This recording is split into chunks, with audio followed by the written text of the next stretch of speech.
Hi, everyone. This is Charles Hoskinson, broadcasting live from warm, sunny Colorado. Always warm, always sunny, sometimes Colorado. It is 10/10/2020, October 10th. Take the first part times it by 2. What do you get? You get the year. And we have yet another surprise AMA. How about that? Yay, surprise AMA. Woo! So this has been a very interesting lots of work, lots of meetings, tons of things to think about. October has been a crazy, crazy busy month. I've really enjoyed it. I hope you have too. And I decided, hell, it's the weekend. Let's go ahead and have a surprise AMA. And normally I do them a little earlier, but this time I decided to do them a little later, so I can get a slightly different demographic. I am coming off of a 1-week fast. I stopped eating on Sunday last week, and I just ate a kind of half meal today. I had a salad, some yogurt, and a protein shake. So when you break an extended fast, it's never a good idea to go straight into a meal on the day you want to break it. Usually the day before, you kind of get about 1,000 calories or so, mostly of greens and liquids and things like that. And it really helps you. Otherwise, you're going to be in the bathroom and have bad time. So I lost 3 pounds of fat. I feel great. It's wonderful to detox whenever you do a week-long fast. And I really wanted to get one done, but unfortunately, I just had so many things that were going on. It's too hard to kind of do it. But this week I did have some time because I was in the office, highly focused, and I said, let's go ahead and do that. So I am back. Tomorrow I get to eat proper meals. Huzzah. I'll see if I can get something really fun and exciting. And it is good to see you guys here. Now, updates. A lot of marketing stuff happening. The marketing director, Lisa, she's had a trial by fire, and every single day she sends me something. I talk to her. We have a dedicated channel in Slack, and we're working real hard with her. And hopefully we should be able to get some content out soon featuring David Orr, our latest hire. David is one who does wonderful podcasts. We saw him. We said, boy, this guy's great. We called him up and said, hey, you want to come do some stuff for us? And he said, absolutely. I said, all right, let's go get it done. So David's on board full time, and he's going to be making some great stuff for us. And we are really excited to start doing some product comparison marketing. Then right on the back of that, we're going to start some aggressive campaign marketing in 2021. So marketing's waking up. We're also seeing quite a bit of people focusing a bit on their own marketing. And actually, we see some marketing proposals working their way into the DC fund. Almost 3,000 people are participating in Catalyst. 3,000 people. How about that? And we have lots of projects floating through, wonderful conversations that are happening. A lot of other partnerships are occurring too, especially on the development side. We're starting to bring in some third-party firms to accelerate the development of Daedalus. And the big news of the day is we finally finished a contract with Runtime Verification. So I signed it. It's a 7-figure contract. We're bringing them back into the fold. They're going to start working on case stuff and Yella and a whole bunch of cool things there. I will make a dedicated announcement at a later time about specific deliverables and what we're going to get out of that. But I just figured I'd share with you guys the really good news. I'm super, super excited about the fact that we have RV back in the fold. Yella is just one of my favorite projects. It's incredible stuff. It's really exciting. And I think it's going to open up a whole new dimension to the product. And I'd always believe that. But, after the great collapse in 2017, we had kind of nice to have versus must have. And that was in the nice to have column. Plutus and Marlowe and these things are in the must have column. But hey, things are looking better. Shelley shipped. Things are opening up a little bit. So we can kind of start getting some of those nice to have, some pulling the back end. So I'll leave it there, and we'll keep working on it. All right. Not many more updates to go through, but let's get to your questions now. Okay. 1 week, my God, not so bad. You stop getting hungry in about 3 days.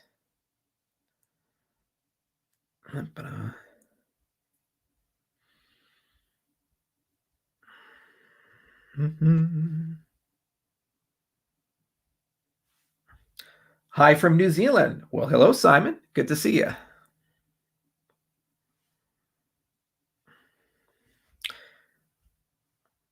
Can you walk us through Gogan and what we will have this year? You guys are great. Gogan's not a fucking light switch. Come on now. It's a toggle. Gogan's going to come over a series of updates, a series of hard fork events, hard fork combinator events, and each and every one of them is going to add more functionality to the system. Now, we've already added some functionality. We added it recently with metadata. That was one of the very first Gogan era functionality because it actually allows you to have off-chain applications start using the Cardano blockchain. And you say, oh, well, that doesn't matter. I say, well, yeah, Prism, there are 30 commercial deals we have in the pipeline that we can close as a direct result of having metadata on Cardano. The credential management deal in Georgia, 50,000 users per year, is a direct result of metadata on Cardano. No one seems to care, but these things are the bread and butter. So each and every HFC event is going to result in more capability, like multi-asset and extended UTXO, and gradually you get more programmability. So just like Shelley, we're going to roll it out in stages, and we will talk about that at the end of the month at the product update on October 29th. So stay tuned for this. We're going to announce a few things, and I think you guys are going to have a really good time there. But let's be very clear about something. It's not the case you just flip something, you say, oh, Gogan's here, okay, we're done, go away. When is Ethereum done with their smart contract model? Since launching, they've made hundreds of changes to the EVM. They've added all kinds of new capabilities. There's tons of infrastructure around Ethereum. And so similarly, when you release something like this, you keep building infrastructure after the fact. Some we build, some other people build. So Gogan is a spectrum, and it's already a part of it has been delivered, and we're delivering more parts soon. And we will announce those parts, some of them at the October update. Another thing is we're still working on Shelley stuff too, like for example, partial delegation and tuning the economic parameters and these things. And that's being done in parallel with the Gogan work, and in parallel with the Voltaire work, and in parallel with the Basho work. So there's a lot going on, actually. We do many releases every month.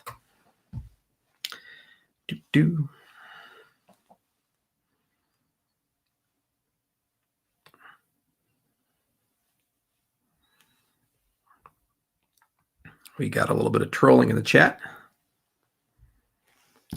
This is from Alex Grimm. RINA. RINA stands for Recursive Internetwork Architecture. So what we did is we took quite a bit of time. We understood RINA at the highest level, and then we said, let's build RINA Lite, which is what we did with the Cardano network stack. So the Cardano network stack you are using today was highly influenced over concepts that we learned from RINA. And we're very soon going to be turning on the peer-to-peer capabilities, and we're going to keep adding to that stack. But at the moment, we actually have the best self-healing network stack in the business, and it's got tons of great features and capabilities under the hood. Why don't you know about it? Well, because we didn't do a lot of product marketing on it yet. And guess what? We will. There's so much magic in Cardano, and it's real exciting to actually see us roll out that magic, talk about that magic, explain that magic. And a lot of it is already in your Daedalus. You just don't know it, and you're using it every day. So RINA is here in its spiritual successor. To use full RINA, you actually need hardware for it, and we're not going to be able to replace the hardware of the internet anytime soon.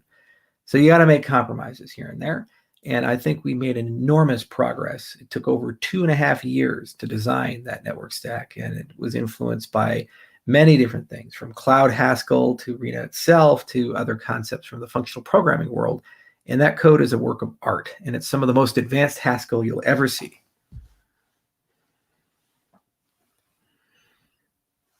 Have you ever been to Jamaica, Charles? Yes, I have. And they have a lovely bioluminescent bay there. Have you had a chance to try Baldur's Gate 3? Not yet. Actually, the Larian guys, they did Divine Divinity, whatever it is, Divinity, Original Sin. A great series, wonderful developers. They're based in Belgium. And if there were any group of people I'd have faith in outside of perhaps the BioWare people themselves to make a spiritual successor or successor for Baldur's Gate, definitely would be that studio. And I hear very good things from it, but I'm incredibly busy. I don't even have time to read books I want to read. So I really haven't been able to play that. So I will at some point when I have time off, but not today. I work for you. SPOCRA voting is done over the Cardano blockchain. Did you know that? Cardano 24. I did, and I'm so excited because we didn't do that. They did that themselves. It is incredible to see that progress. The fact that Cardano is already able to support that kind of innovation. And actually, it makes me so excited to see staking guilds forming. This is one of the areas that's going to help not only decentralization, but evolution of the business model of staking.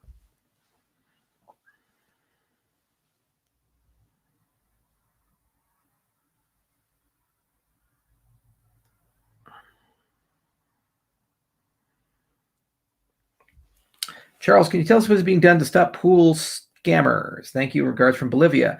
We have Smash, the stake pool metadata aggregation server. It shipped with Daedalus 2.3.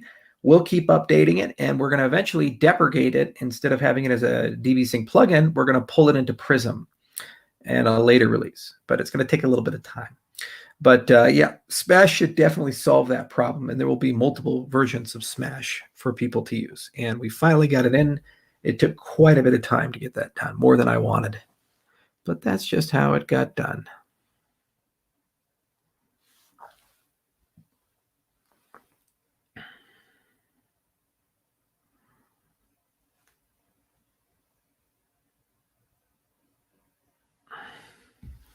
Charles Hoskinson, as it pertains to the 90 plus commercial projects in the pipeline, why wouldn't I want to release a press release regarding who they are? I think I know the answer, but I'd love to hear thoughts. These are 90 potential deals where we're actually in talks and negotiating. When we close deals, we do press releases. A lot of the cases, if we don't do a press release, it's because it's not noteworthy, like it's an MOU or it's a pilot, and there's nothing really significant there, or the client specifically asks us not to. Or in other cases, there are some freezing periods in the communication. Like, for example, the United Nations relationship took quite a bit of time before we were allowed to even talk about it, even though we had been massaging these types of things for years. But I think, are going to close a major deal in Africa that's 7 figures. And I'm so excited about this one. It's not yet closed, but I'd say there's an 80-20 chance on that, maybe an 85-15 chance, and we will see what happens with that. But, we announce them when they come, like Singularity Net, for example, or New Balance, or these types of things, and just you guys tend to miss it, which is my fault.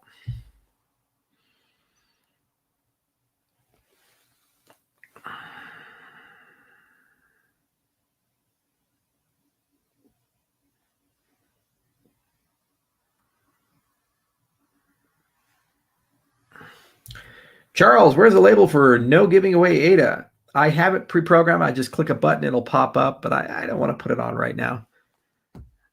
I decided to hold off a bit. What else we got here? Christo, love from Prague. Prague is a lovely city. Love going there. They have these amazing pork knuckles. It's just the bread butter. The pork there is so good.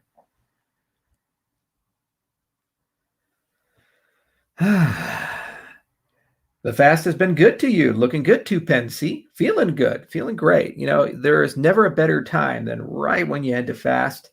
You just cleanse a lot of toxins in your body. You burn a lot of fat. I lost 3 whole pounds of fat. And you know what? On Monday, I'm going to hit the gym, start working out. I'm really excited about what I can accomplish. I kind of tapered off there for a bit and got a little depressed with the whole world being shut down and all the isolation, but things are opening up again and things feel better. So I feel great.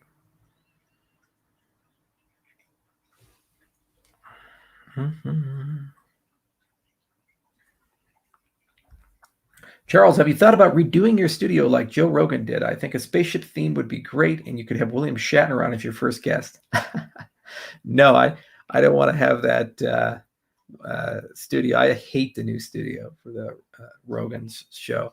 And actually, I don't know if this Spotify thing is going to work out with him. There's a different feeling with what he's doing since he moved and since he went on Spotify than since he was there in California. And that made me really sad because Joe's content is some of the best in the game, and it'd be a shame to lose him. So I hope for the best.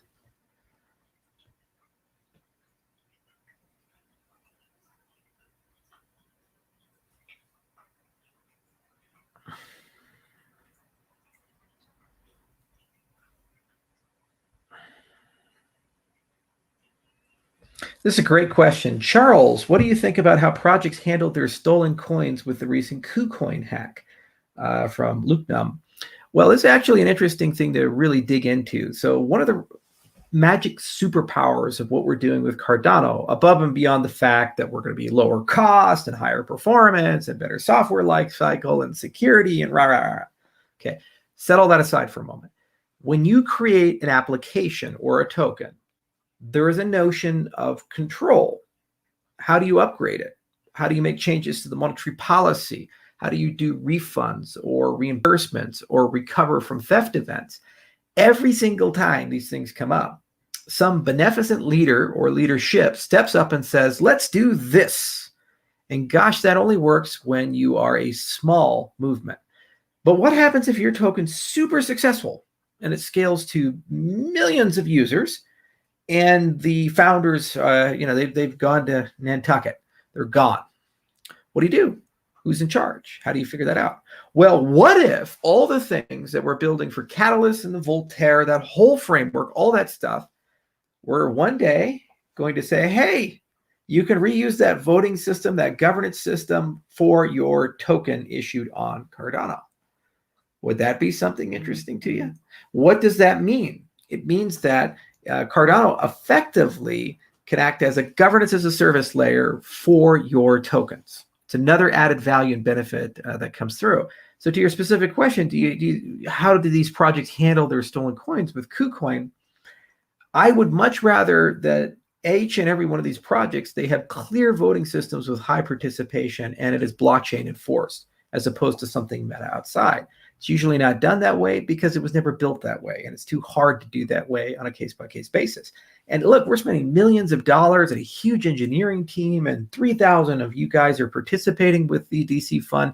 Governance is super hard. So let us figure out a lot of those things and build tools and APIs and services that when you issue something on ADA, you get to use that for your coin. So you get great governance as well. And then people are going to be able to have a much easier time handling these types of case-by-case basis, like stolen coins, for example, or recovering lost coins or these types of things. What's up, Rick? Rick in the house. Wubba lubba dub dub.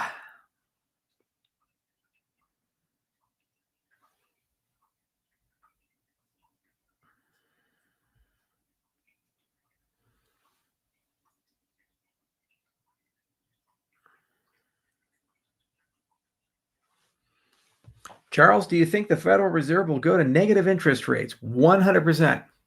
100%. Train is barreling down the tracks towards the cliff, guys. Now, you elect one president, it goes a little slower. You elect the other president, it goes a little faster. But at the end of the day, tracks only go in one way, and nobody can turn that train around. It is not sustainable.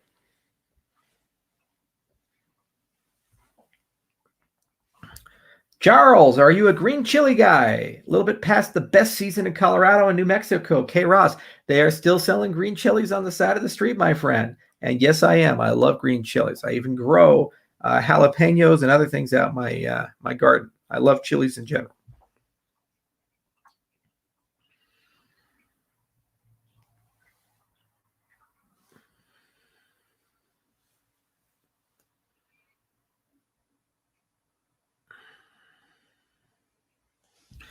Charles, is there any way I could help with Cardano? Would love to help with marketing or coding. I live down in Arvada. Arvada's great. Arvada Center is a lot of fun too. I took a pottery class there once.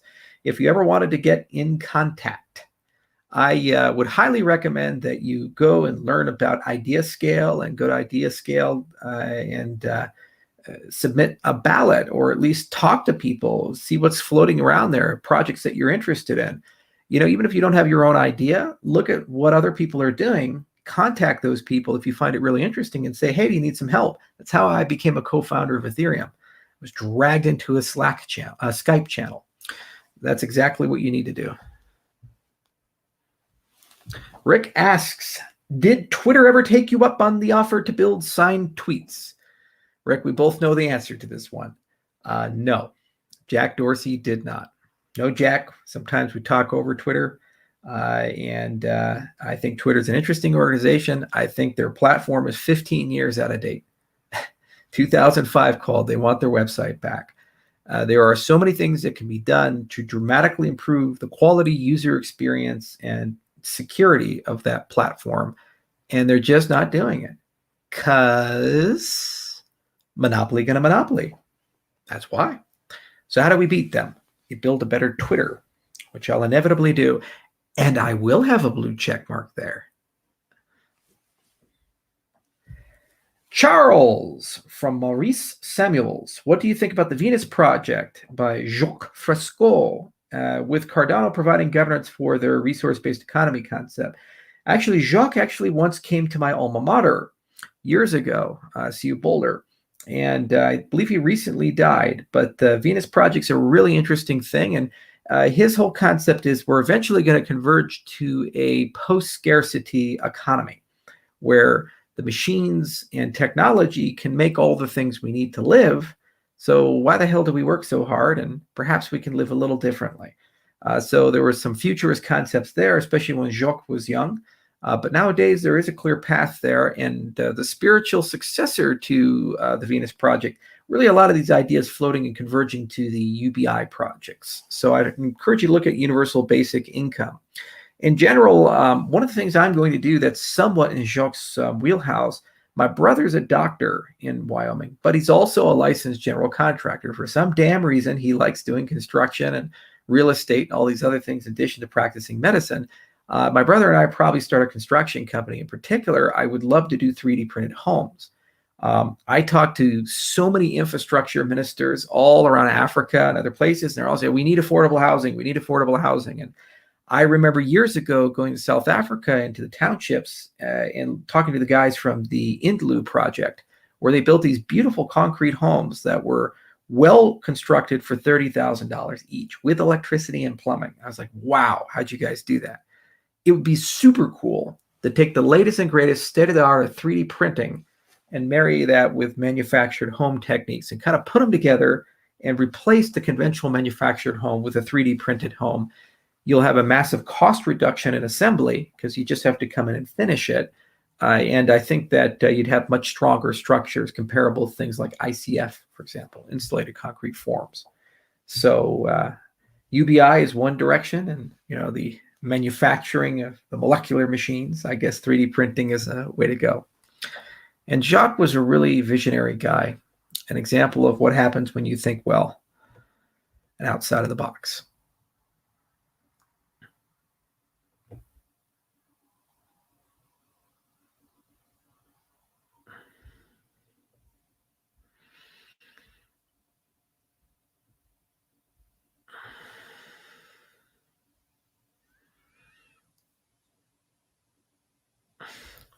Charles is IOHK working on a privacy coin? Well, obviously, if we were, we'd keep that a secret, or else it wouldn't be a privacy coin.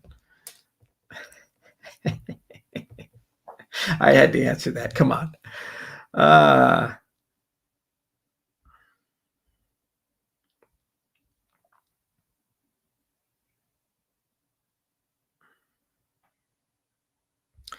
Can you tell us which tech will launch first? Which pool node peer discovery come before Gogan, or will a Gogan type tech show up first? I assume they are independent of each other. Part of Gogan already shipped with the metadata, and actually peer-to-peer does not require a hard fork combinator event.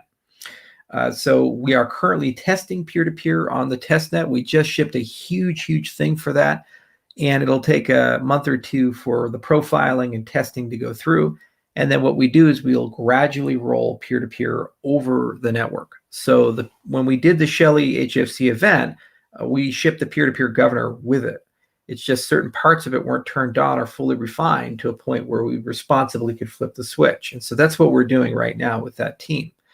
And I think that more likely than not, they'll kind of collide a little bit around the same time, but they're orthogonal to each other. There's different teams that work on these things, and there are no dependencies in that respect.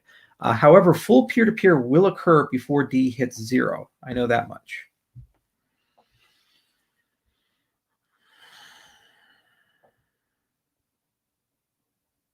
Mm-hmm.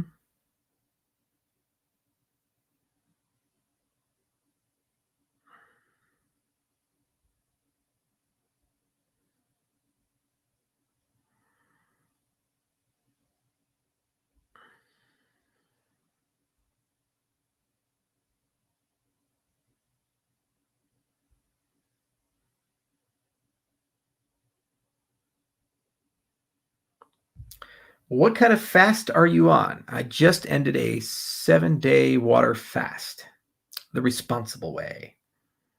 So just water and coffee, and every now and then unsweetened iced tea. No calories.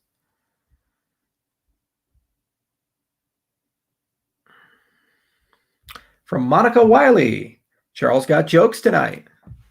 I do.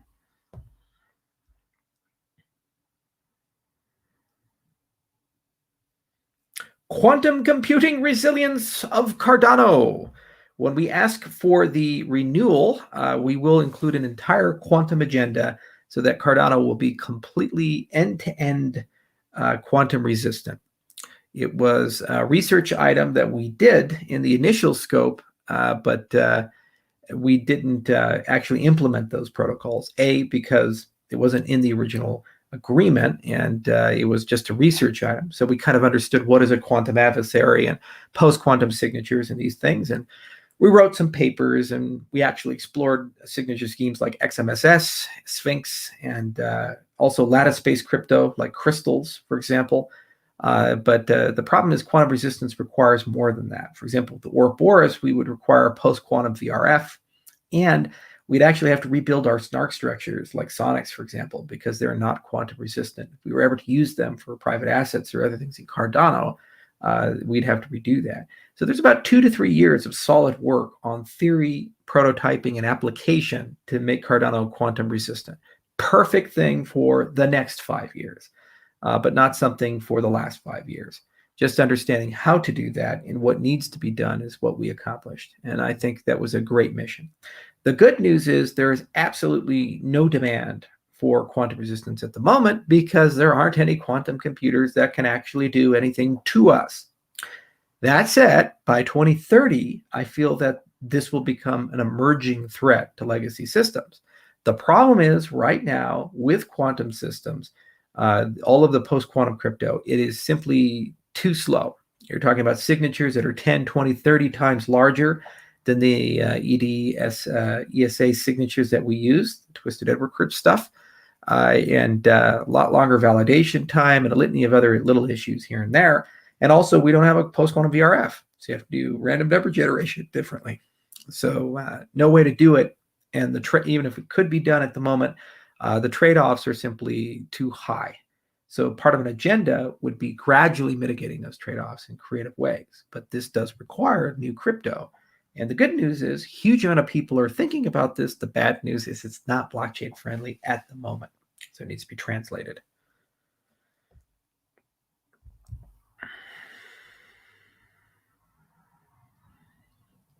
Charles, did you ever play any sports? Are you a fan of any? When I was a kid, I grew up in Hawaii. I was a big fan of judo, and that was one sport that I practiced later on in life. I did taekwondo and tang sudo, and I really enjoyed that as well. Even competed and won a few medals.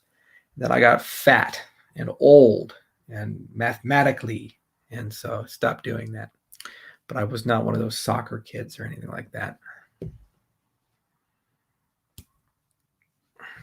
Do you fear the federal government will tax crypto so dramatically it becomes unattractive for mass adoption? The US isn't the entire world, obviously, just speaking for us. If the US government taxes it as they do, they tax it like anything else they tax, an income event. And there's a tax regime for that.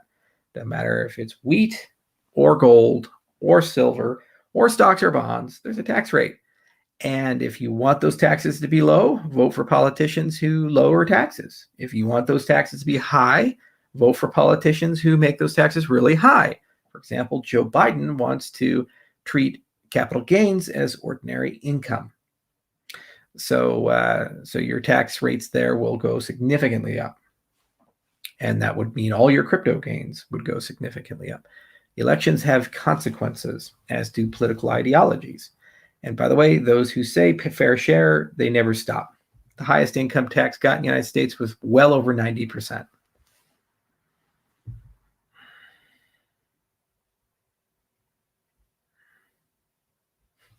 Tal A says, Biden talk. I'm just literally reading off of what he said in his tax plan on his website and as analyzed by the Washington Post and the Wall Street Journal.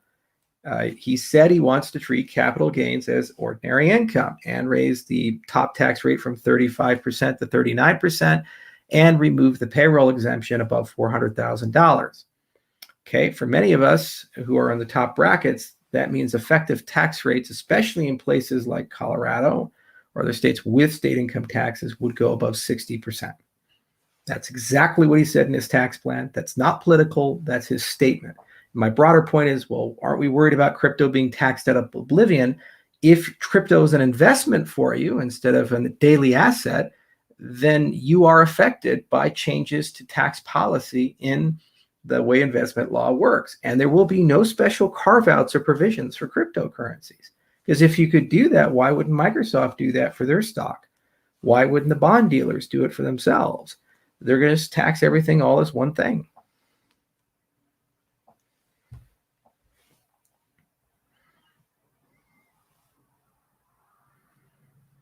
Why is Jeff Bezos so rich? Today I bought three things on Amazon. Yesterday I bought two things on Amazon. How many of you bought something on Amazon? If you create a company that employs hundreds of thousands, if not millions of people, and hundreds of millions of people every single day buy their stuff every day, along with streaming services and dozens of other sets of things, then Jeff Bezos is going to make a lot of money from that. That's just how America works. He's a very rich man.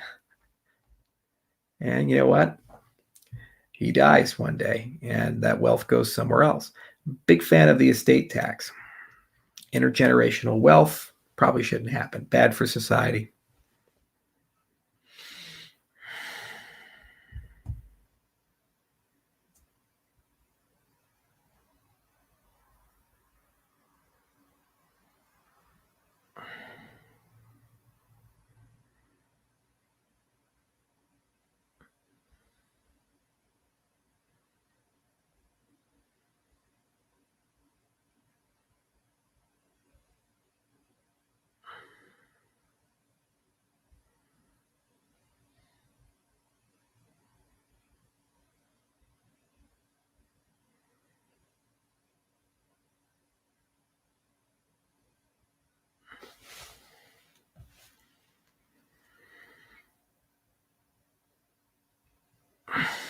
Half went to his ex-wife already. I think she got like 20 to 30 billion dollars or something like that. He has already made it all back and more with the recent appreciation.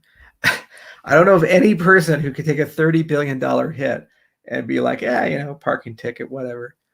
The world's a little crazy right now.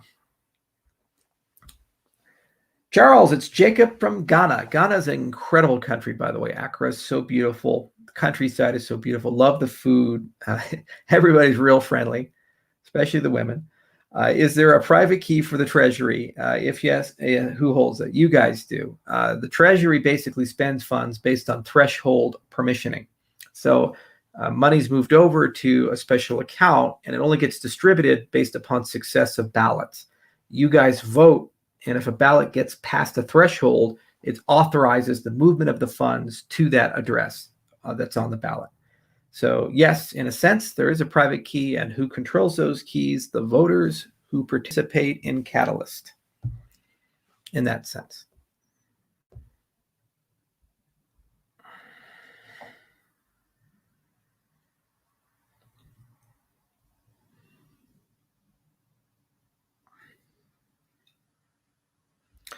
When will you get the greenhouses up and going? I am right now working on the mycological endeavors, growing mushrooms, lion's mane, reishi, and a few other things like that. And I'll probably sell them as supplements because you can make about 16 times as much money per pound if you make them supplements. And lion's mane is pretty hot right now. People are starting to take it.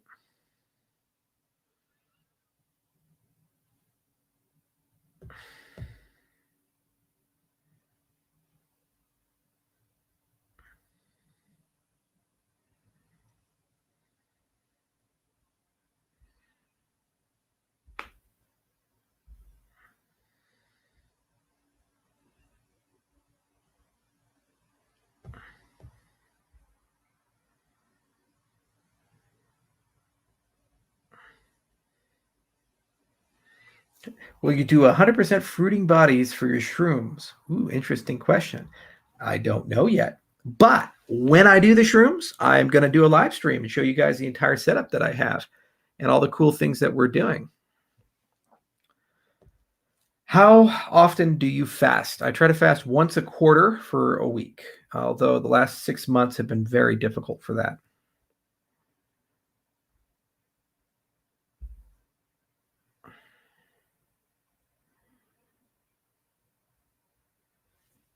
How many hours you work a day? I try to work an 8-hour day. Some weeks, no. and sometimes it's like 16 hours, and sometimes it's like 2 hours on, take a break, 2 hours here, take a nap, 2 hours here. When you're a CEO, you don't really work 9 to 5. You kind of work whenever is necessary, and it's a process.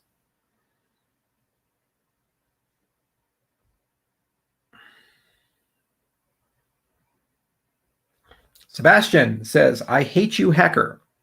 We have another one, kids. Another one of the paint chip brigade that doesn't seem to understand that my videos are taken, wrapped around with a giveaway scam, and people usually in Russia and India or Eastern Europe or other places, that's where we've tracked a lot of these down to, basically impersonate me, Vitalik, Elon Musk, Bill Gates, and dozens of other people, pretending to be me and keep all the money that people foolishly sent. There are two-way scams. First, violates me. Second, almost all the channels that they broadcast these things through are hacked channels. Okay, so the hackers get access to a channel and then they use that access to run these videos until eventually YouTube takes them down. Then the Paint Chip Brigade, people like Sebastian here and hundreds of others, go to my Twitter feed, to Reddit, to Telegram, to YouTube, and then they call me a hacker, a horrible human being, downvote the video, say, fuck you, hacker, and blame me. Sebastian, you have no brain. You can't understand normal things. I've explained this dozens of times, as have other people. If you don't believe me, Google Steve Wozniak sues YouTube, the co-founder of Apple. Ripple sues YouTube. Okay? Look at those events. Start there and figure it out. What you're doing is deeply offensive. It's wrong. And I'm just tired of the harassment. But it's another collateral damage of the things that people do. And it gives me less hope for humanity in general. You know, I trust people to be in charge of their lives, to be able to think for themselves and be capable of things. And then I see people comment like this. It takes effort. It really does. It really takes effort. People have to wake up and be like, holy shit, Charles is live streaming. I'm going to join the live stream. I'm going to type stuff and be completely convinced of this. It literally takes less effort to investigate these scams than it does to do what these people do, especially when they do it over and over and over again. And they're just so convinced. And you tell a person like Sebastian that they're wrong, and you give them the evidence, and they go, nee, nee, nee, nee, nee, nee, nee. They don't listen. Because that's the world we live in now. There's so many people like Sebastian. If Cardano was to work, don't be like Sebastian. Someone please make me a t-shirt saying, I am not Sebastian. Okay? Please make me a t-shirt for that. It's an example of who you cannot be and the thoughts you cannot have if you want to succeed in life.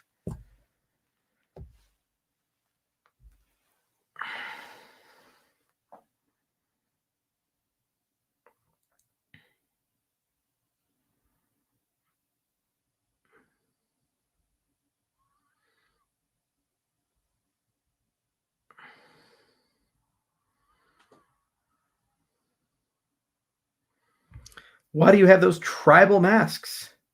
Why not? How will I appease the spirits if I don't have the masks? I mean, come on, animism.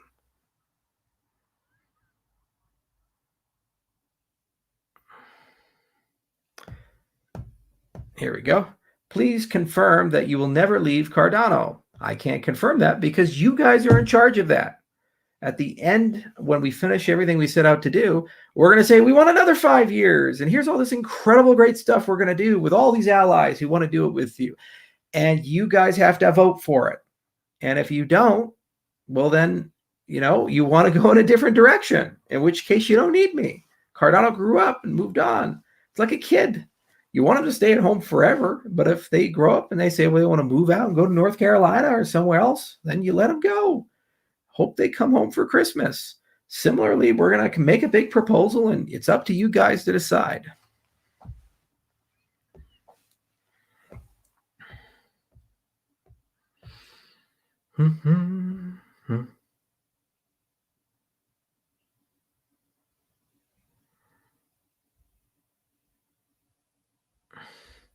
Love you from Peru. I love Peru too, especially the llamas. If I was there, I'd just put hats on them.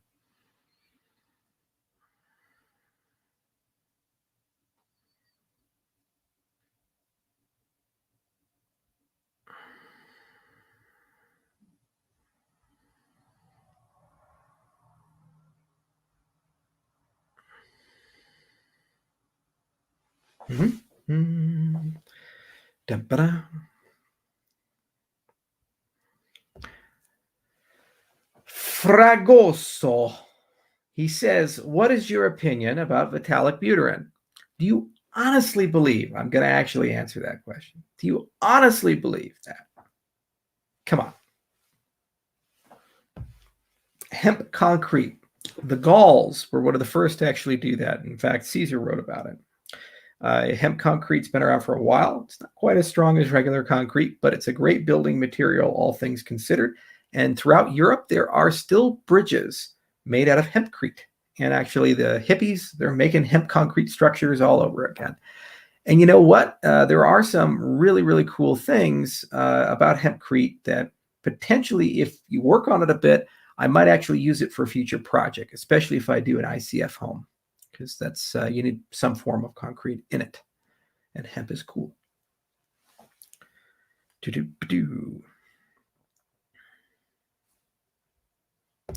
Charles, how do you know so much and been all over the place and only 32? It is nuts. I don't watch television. That helps a lot.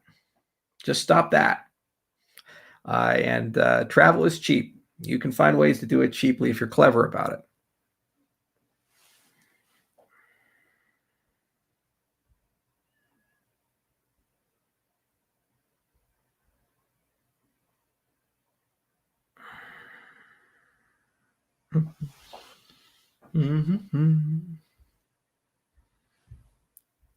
Charles, why would you put hats on llamas?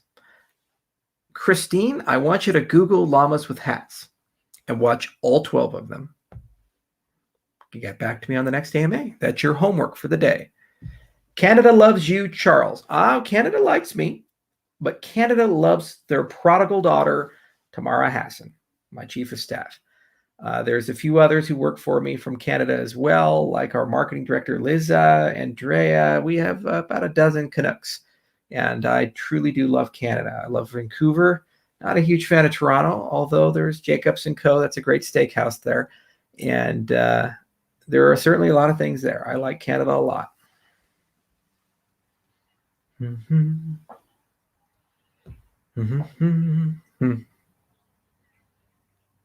Aloha, Charles. Mahalo.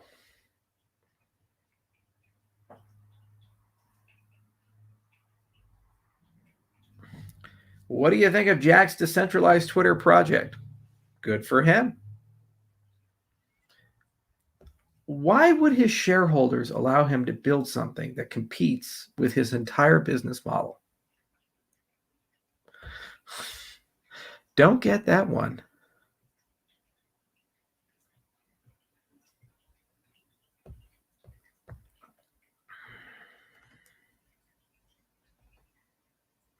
We have another member of the Paint Chip Brigade. Hi, Charles. Looking back, do you think you would have changed the amount of ADA circulating? Would you have ever considered burning maybe 1 to 3 billion of ADA, which would allow the value to increase? So, Marco, I don't understand, and this is something for 3 years now I've been dealing with. It actually surprised me. The amount of ADA in circulation has absolutely nothing to do with overall the use, utility, and value of the project. If I have 1,000 ADA in circulating supply and lots of decimal points, if I have 10 billion ADA in circulating supply and fewer decimal points, does it really matter? The price per unit is lower or higher, but at the end of the day, it'll still be worth 3 billion. It's just the unit price will be a little higher or lower. As for burning, whose ADA am I going to burn? Is it going to be your ADA? Rick, you still here? Can I burn some of your ADA, Rick? You want me to burn some of yours? Or maybe we should burn Philippe's ADA. Or I don't know, let's just pick somebody. Marco, you let me know. Whose ADA are we going to burn for that 1 to 3 billion ADA? Another thing is there is market data of burn events. Stellar burnt a massive amount of their supply. It killed years of roadmap from their governing body. Years. And they got a 20% boost. Short-term speculators came in, gobbled all of it, and left, and the price went down. And now we're, 2x over them? So we should destroy the entire future of the project or the core people who worked in the project or rob money from people so short-term speculators can go and make a little bit of money for a perceived event? Also, how do you actually know how much is in circulating supply? For example, Bitcoin, there's only ever going to be 21 million. And I think, 14, 15 million have been minted? I don't know. Look on CoinMarketCap, you tell me. Now tell me, how many of those coins that are actually in circulation are still alive? Some people think more than half of the Bitcoins in circulation are lost. So is that reflected in the market price? If somebody announced tomorrow, we have discovered 5 million of the Bitcoin that have been minted are lost, what would happen? Do you think the price would suddenly go up and people say, holy shit, there's only ever going to be 16 million Bitcoin. Wowee, let's massively increase the price. It wouldn't go up because it happened. People announced that study. They said all the Bitcoin are not in circulation. You guys, this is the paint chip question. It comes every now and then, and they're less frequent today because our community is so smart. But then somebody comes on in and really firmly believes that. Why? Because scammers and marketers and manipulators who have nothing to sell you. They don't have dApps. They don't have vision. They don't actually have technical skills or science, and they're a copy and paste coin. The only thing they can sell you are gimmicks. And one of the gimmicks they love is proof of burn.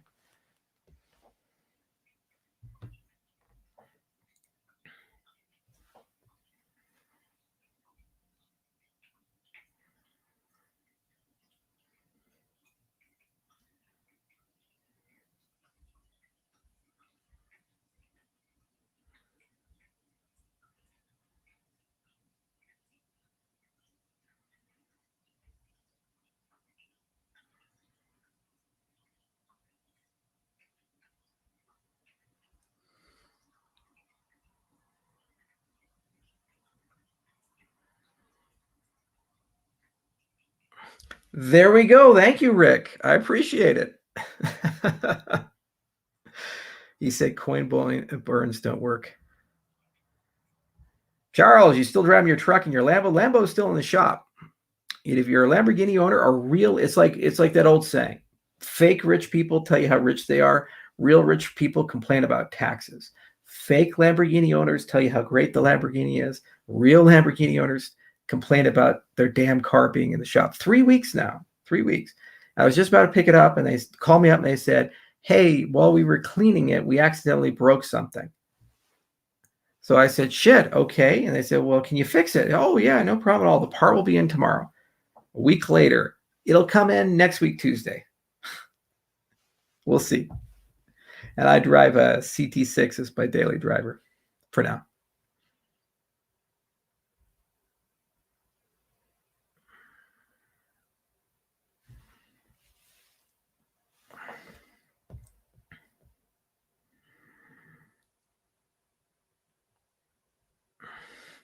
How much is a Lambo oil change? $1,200 if you have a deal.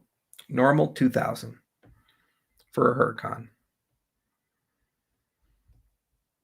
Okay, Alex, I love where you're going with this. Okay, in fact, you should go to the DC Fund right now. Go to Idea Scale. Fucking check that shit out, man. Alex Grimm asks, what about a dating app with no fake by using Prism? Let's go beyond that. Prism will not only allow you to authenticate that you are a real person, but with threshold proofs, once zero knowledge stuff gets into the Prism framework, you can show how old you are without necessarily revealing your name. You can perhaps give a region without necessarily revealing a town and definitively prove that you've been in certain places.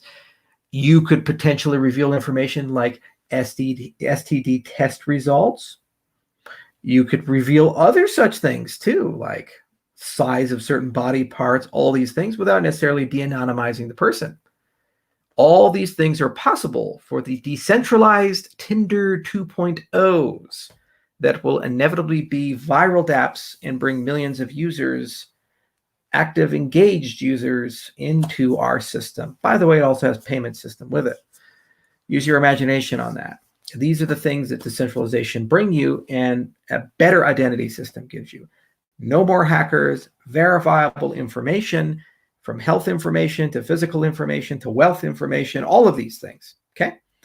So if you're interested in that, you really are excited about it, go to Idea Scale, talk to the community, sell something. How is that possible? Magic.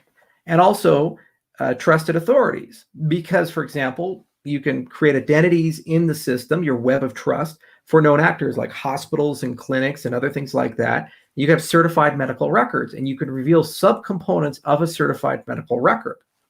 If you want it in your chart, you can get it in there, and you can prove these details and facts about you with some timeliness and know they haven't been counterfeited and they are indeed associated with your name, but you don't have to reveal the name. You just know the record's right. That is the magic of zero knowledge proofs combined with a DID system, combined with a blockchain, combined with decentralization. What color is the Huracan? It is black. And yes, I did play the Rolling Stones. Charles, how's the Litecoin Chainlink relationships going? We are writing a lip. We're still working on a guide to do that. And for Chainlink, we had several conversations with Sergey. And at some point, we'll at least be supporting Chainlink. But actually, I have something in the Oracle side that will, no promises. It's just talks right now and early days. But if we do it, it will make Chainlink look like a toy.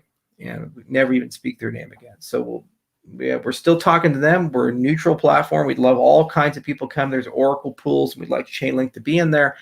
But boo. There's something here I'm thinking about. It's good. I'm not going to say anything about it right now because it's very early days.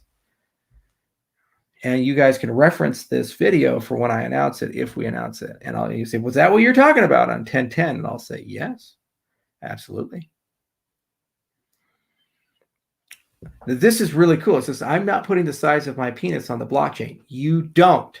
Your DID is associated with a DID document, which potentially can be associated with additional stores of data. A zero knowledge proof will only prove it to the asker. So if an outside party gets there, they can't actually verify if that information is correct, but the person asking can. So that's not a permanent record that would live on your blockchain forever, just the DID, but the associated data is verifiable, but not necessarily ubiquitously available nor immutable. That's the beauty. You can have your cake and eat it too. Charles, are you a dreamer? John Lennon told me that through a song.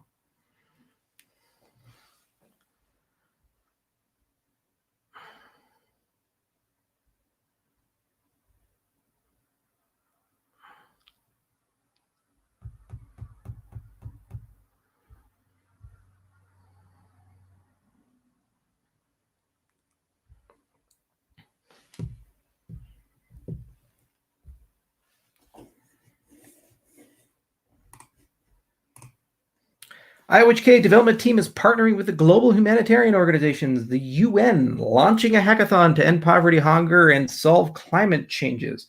What is ADA's role there? Cardano will be the platform solutions are proposed and deployed upon. That is our preference. That is what we want to do. I'm not sure why the touchscreen is not working. That makes me sad. Can I scroll through? No? No? Well, maybe I'll close and reopen. There we go. Here we go. Perfect. Were you a fan of Van Halen? Actually, I was not. Never got into Van Halen. It was one of the very few bands that I never got into. Not saying he's bad, but I was just never into him.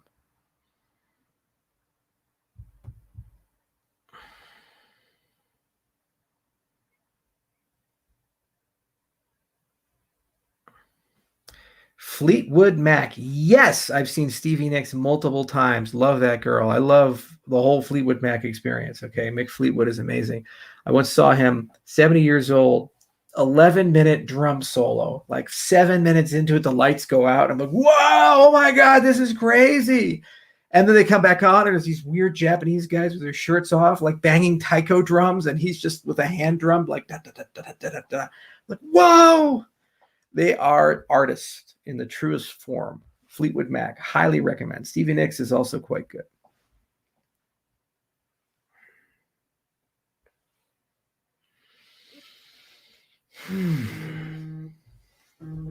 Hang on, let me put my phone on vibrate because I don't know why I keep getting these. There we go. No more buzzy. Clockwork Orange. Do you guys remember the lead actor in Clockwork Orange? He was also in Star Trek Generations. He played Soren. His name is Malcolm McDowell. And for real nerds, you'll recognize he was the name of John Henry Eden, the robot president, the AI president in Fallout 3. Your president, John Henry Eden.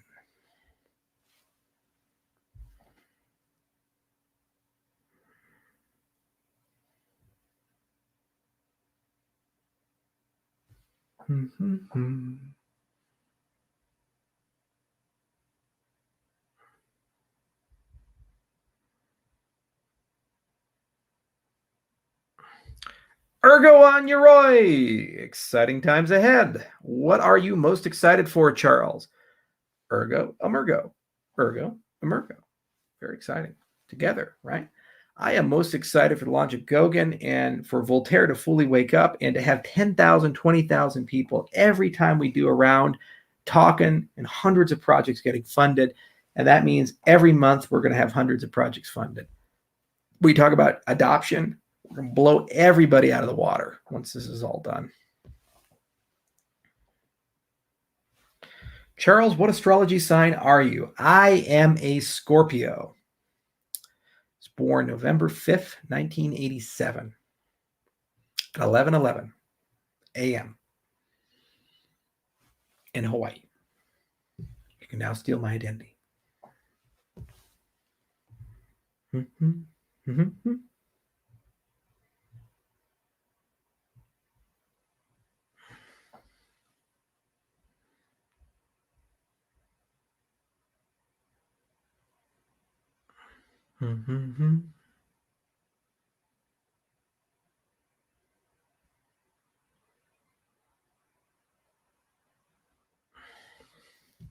Don't forget Planet of the Apes.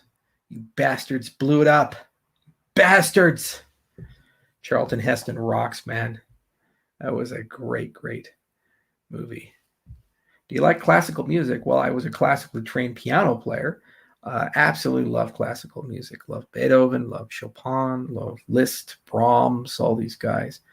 There are so many interesting people like Debussy. Bach is interesting. You know, the mathematical mind. You'd say, hey, Bach, all right, let's go. But a lot of cool classically trained musicians.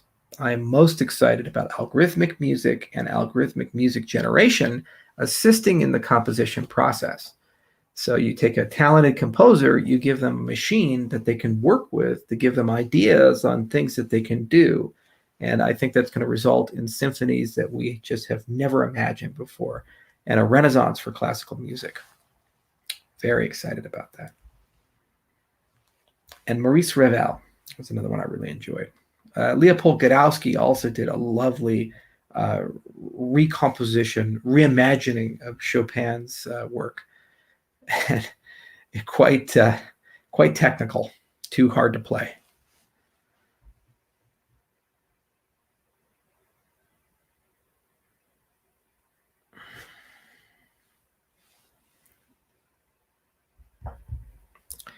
Give us some extended fasting tips, man, from Glad Bernard.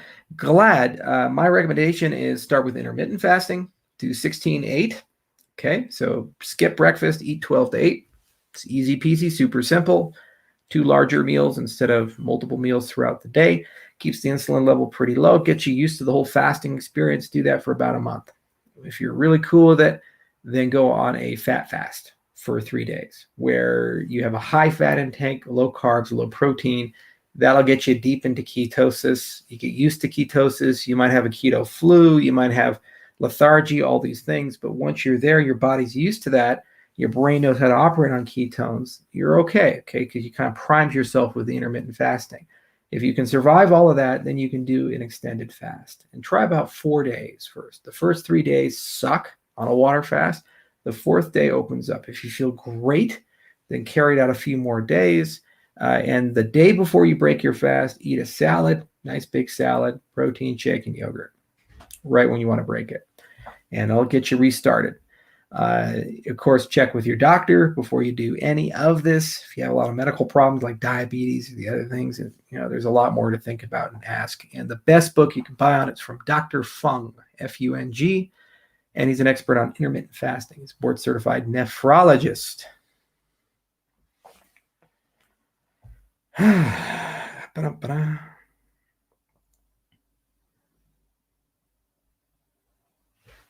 Charles, what are the benefits of conducting an extended fast from your own experience? There's actually some Joe Rogan episodes on this and all these other things where he interviews some nutritionists and doctors who do these things.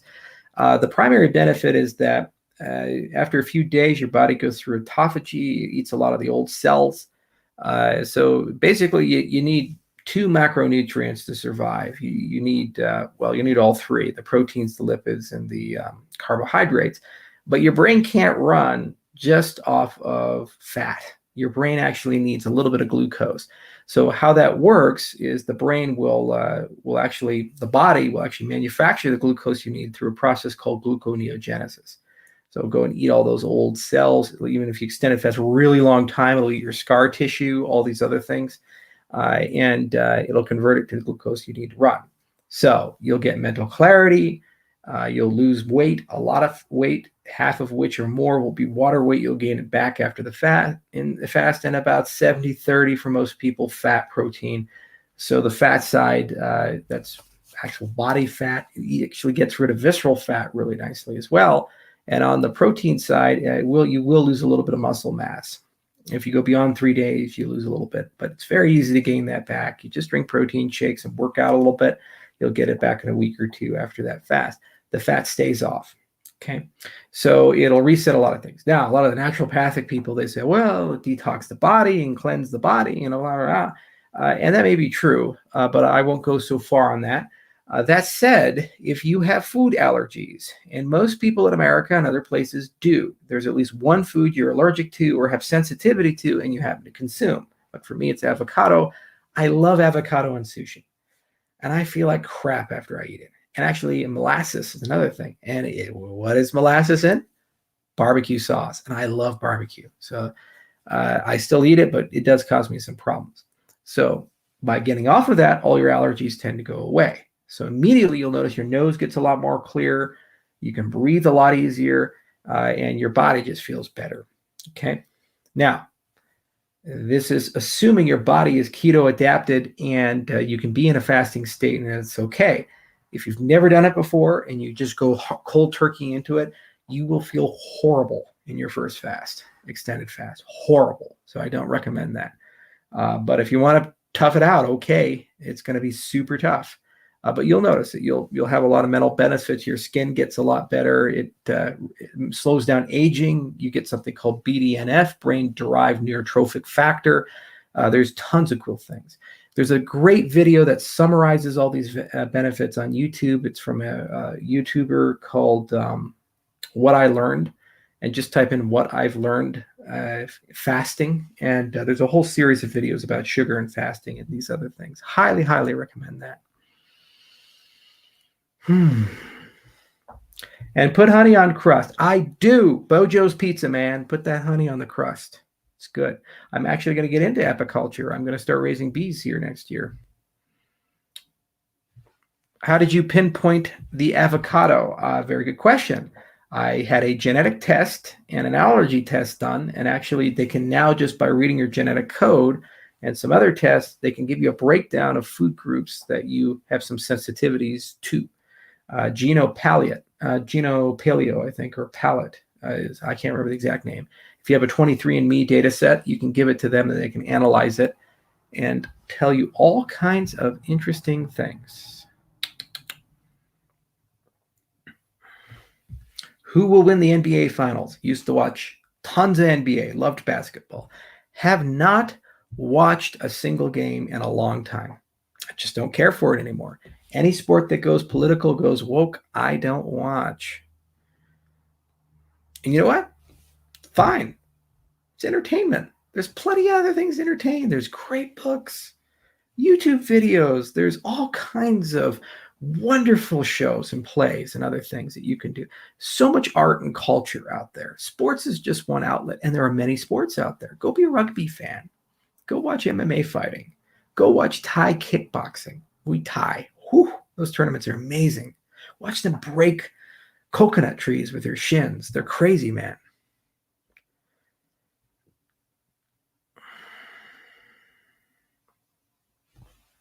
Charles, how do you like your Neo Rhythm headband? Hate it. Stopped using it. No benefit.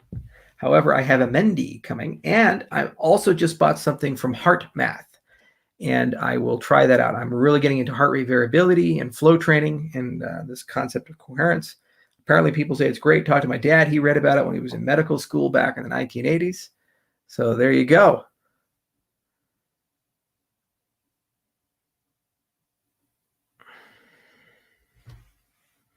This is a great question. I love you, bro. I'm trying to really emphasize how we wrote the question. You're just answering questions, which is nice. But why the fuck are we asking a mathematician creator of cryptos about diet? What a waste of everyone's time. Why? Because life is more than just one thing. Life is the composite of all things. It's as much about love and art and music and diet as it is about math and science and business. And the point of these AMAs is that you guys are in charge, not me, which means you can ask anything. Got it from Rush Limbaugh years ago. He said, Fridays with Rushy. Friday, you can call in and ask whatever you want. Of course, it's not true because there's a call screener and all this stuff. But guess what? I don't have a call screener. So better than Rush. Schwa. Would you skydive? Oh, yeah. I've done a lot of that.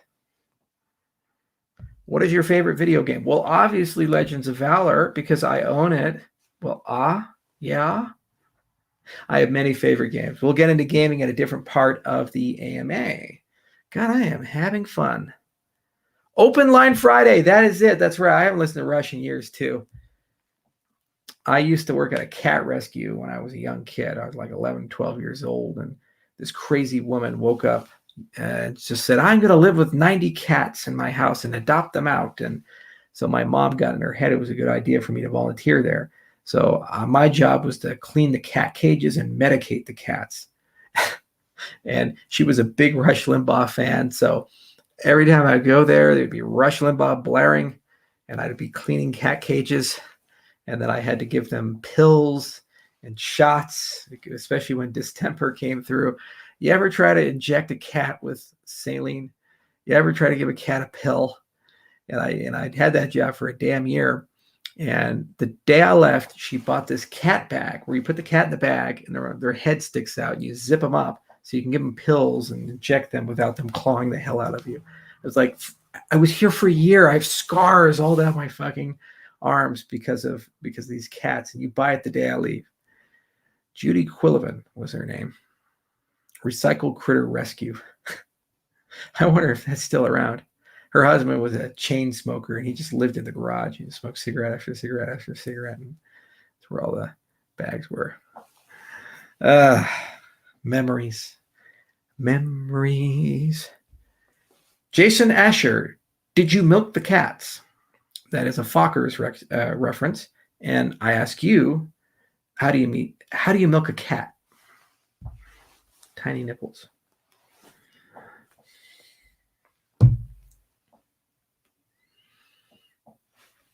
When are you going on the Joe Rogan experience?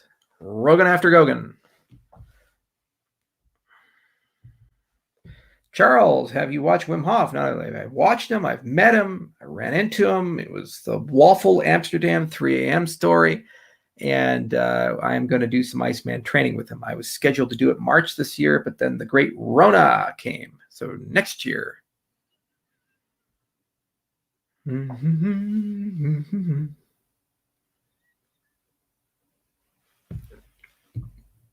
What are you using to show the questions in the stream? I'm using a service called StreamYard.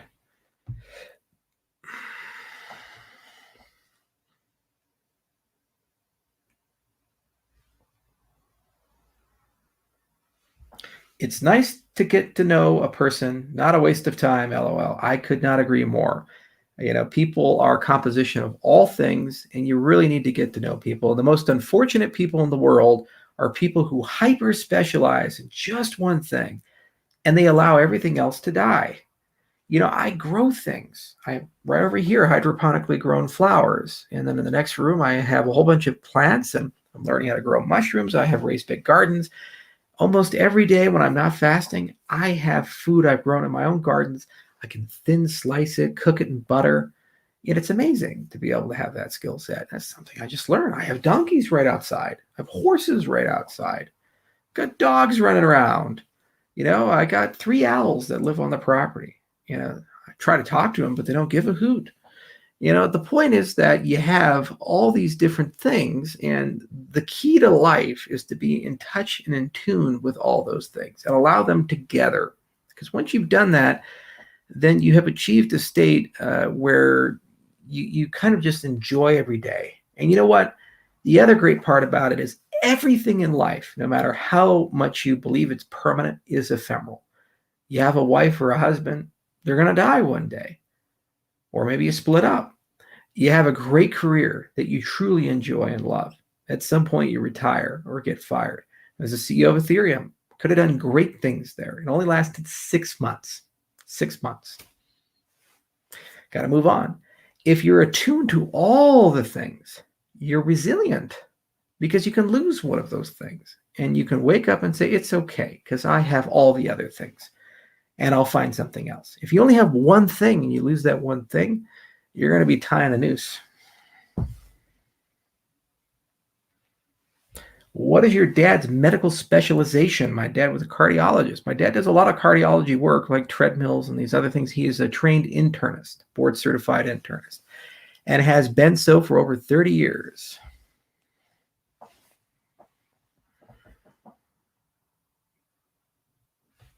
Will Polkadot make Cardano obsolete? No, especially since they're borrowing Cardano stuff. Anyway, I like Gavin. We have a unique relationship. And I like the Polkadot team, actually. The Web3 guys have been very nice to us.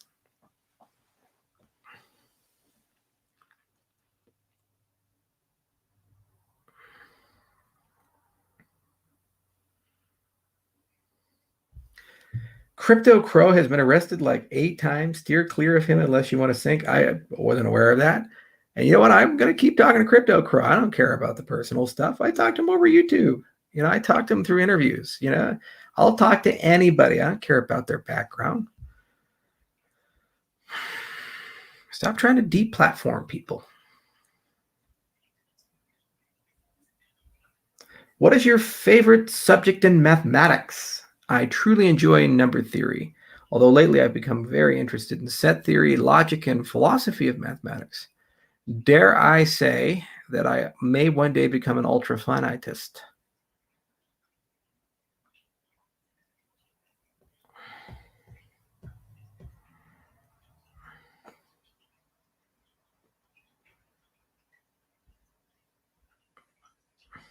Yeah, right. You know, people just say shit. All I know is what I've seen, and I've been treated with respect and dignity and kindness every time I've come on his show, and we have a good rapport.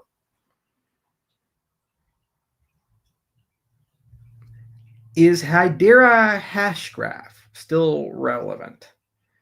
If they get rid of their patents, I would agree.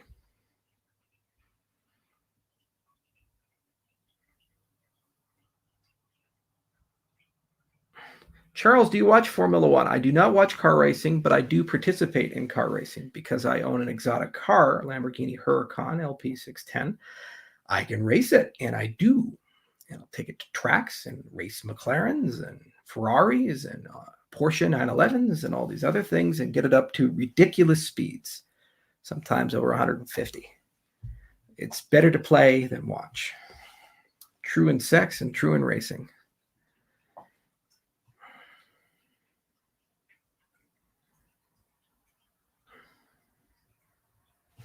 Charles, have you ever broken any bones? Many.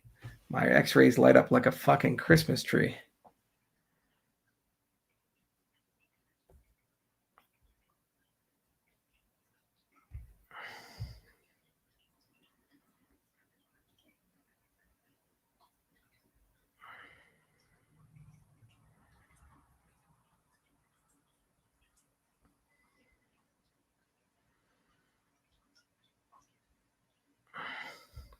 Oh, yeah.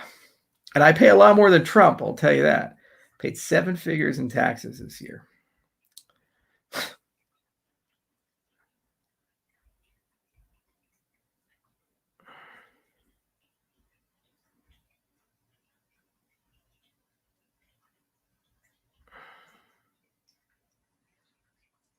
When girlfriend? You, are you auditioning?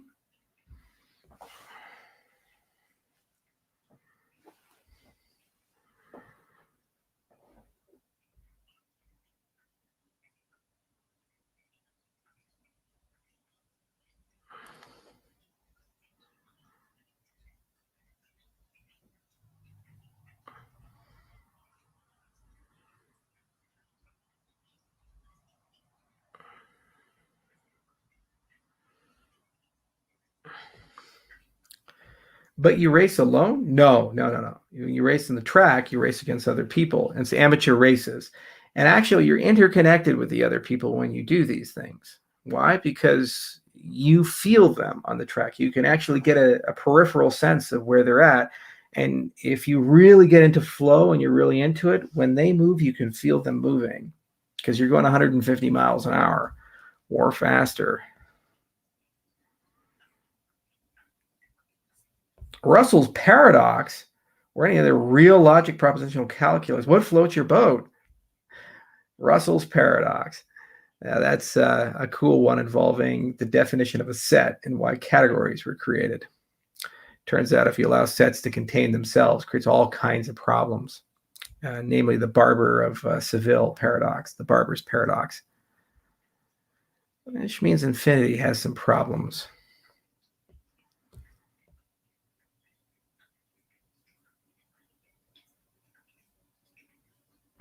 Any tips on productivity? Yes. Read David Allen's book. He is an expert in time management, and the name will come to me in a second.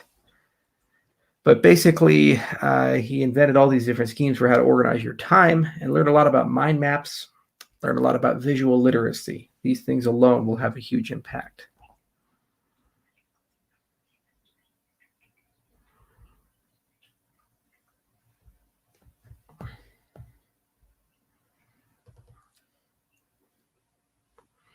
Love the new Daedalus desktop update. Works really well. Oh, Gino, more to come, my friend. More to come.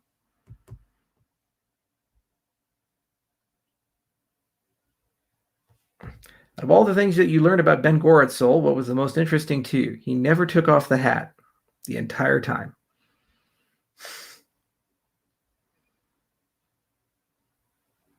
Getting things done. Thank you, Scotty. I have the best audience. You guys are great.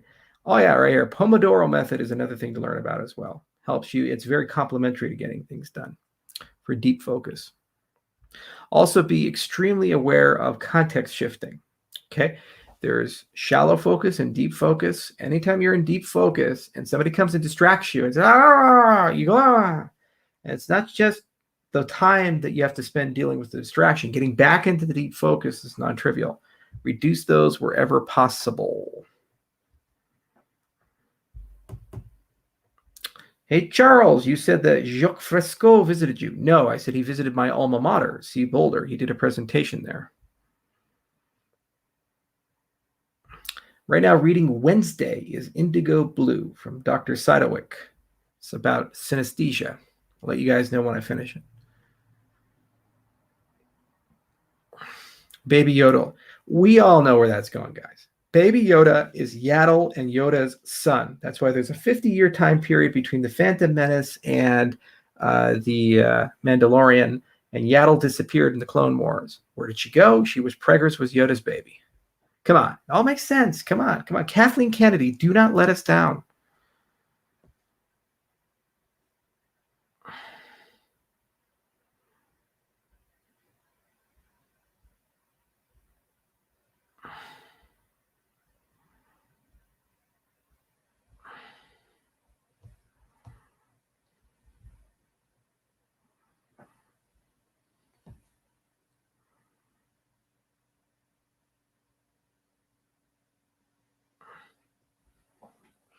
All right, guys, we'll cut it here.